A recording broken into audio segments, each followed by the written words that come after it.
বক্তব্যটা কি 8 মিনিট আছে খারাপ দিলে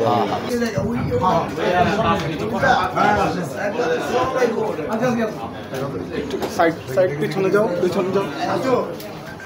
শেষ 5 মিনিট তাজুল ভাই কো হ্যাঁ আসি পিছনে নেন।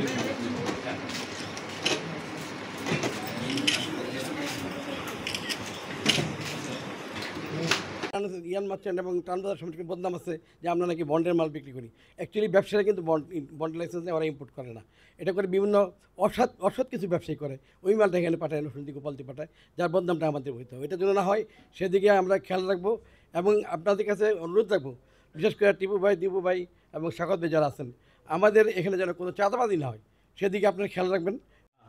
আজ ঐতিহ্যবাহী বাংলাদেশ ইয়ান মার্চেন্ট অ্যাসোসিয়েশনের এই সুষ্ঠু নির্বাচন পরিচালনা করায় এই নির্বাচন কমিশন এবং যারা নির্বাচন পরিচালনা করছেন তাদেরকে অসংখ্য ধন্যবাদ। এই জন্য ধন্যবাদ, গত 16টি বছর বাংলাদেশের জনগণ যেমনি ভোট দিতে পারেনি ফ্যাসিস্ট খুনি হাসিনার কারণে এবং তার অগণতান্ত্রিক আচরণের কারণে, তেমনিভাবে বাংলাদেশের বিভিন্ন পেশাজীবী সংগঠন, ব্যবসায়ী সংগঠন বিনা প্রতিদ্বন্দ্বিতায় তারা নির্বাচন পরিচালনা করছে। সেখানেও সুষ্ঠু নির্বাচন হলে আরও ব্যবসায়ীদের মধ্যে থেকে আরও মেধাবান এবং আরও বিত্তশালী বেড়ে আসতো। আমরা এই ইয়ান মার্চেন্ট অ্যাসোসিয়েশন নারায়ণগঞ্জের একটি ঐতিহাসিক ব্যবসায়িক প্রতিষ্ঠান। এখানে অনেক ব্যবসায়ীরা আছেন যারা এখানে ব্যবসা করেন। তো আমরা চাই এই ব্যবসায়ী সমিতি আরও উত্তরোত্তর সাফল্য। আজকে যে সুন্দর একটি নির্বাচন হলো, এই নির্বাচন আমাদের জন্য ভবিষ্যতে পথকে আরও সুশৃঙ্খল করবে। সবাইকে ইয়ান মার্চেন্ট অ্যাসোসিয়েশনের আজকে যেই এত সুন্দর একটি আয়োজন করেছে যে নির্বাচনের, যে এটা দেখলে মনে হয় বাংলাদেশে আবার গণতন্ত্রটা ফেরত এসেছে। যে বিগত অনেক বছর ধরে আসলে মানুষ মন খুলে তাদের ভোটটা দিতে পারে নাই, আজকে তারা মন খুলে ইভেন 90% উপস্থিতিতে বোঝা যায় যে মানুষ কতটুকু তাদের ভোটার অধিকারটা নেওয়ার জন্য মানুষ বসেছিল। যে আজকে তারা তার দলের তার যে যাকে দিয়ে ভালো পরিচালনা করা যাবে নির্বাচনটা,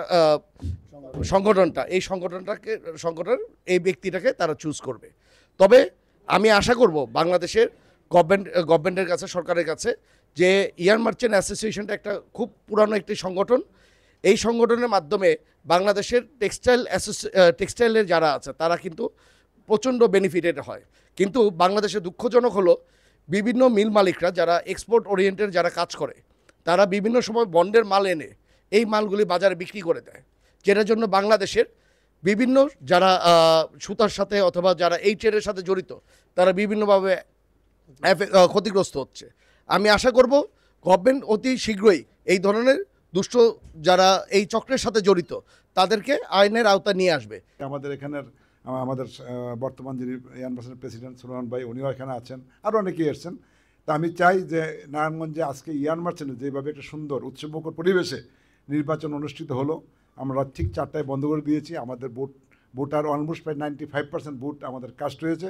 আমরা চাই ভবিষ্যতে নারায়ণগঞ্জে আরও যতগুলো সংগঠন আছে একটা সুন্দর নির্বাচন হবে এবং উৎসবমুখর পরিবেশে ব্যবসায়ীরা ভোট দিবে এবং সেখানে কোনো থাকবে না হানাহানি, সেখানে থাকবে না কোনো দল থেকে চাপ যে অমুককে নিতে হবে অমুককে নিতে হবে। আমি গর্ব করে বলি যে আমি তো এই ইয়ান মার্চেন্ট আজকে ইলেকশন বোর্ডের চেয়ারম্যান, আমাকে কখনো কেউ এই পর্যন্ত এমন কোনো ফোন বা এমন কোনো চাপ সৃষ্টি করে নাই যে আপনি এমুককে বা এমুক জনে পাশ করে ব্যবস্থা করে দেবেন।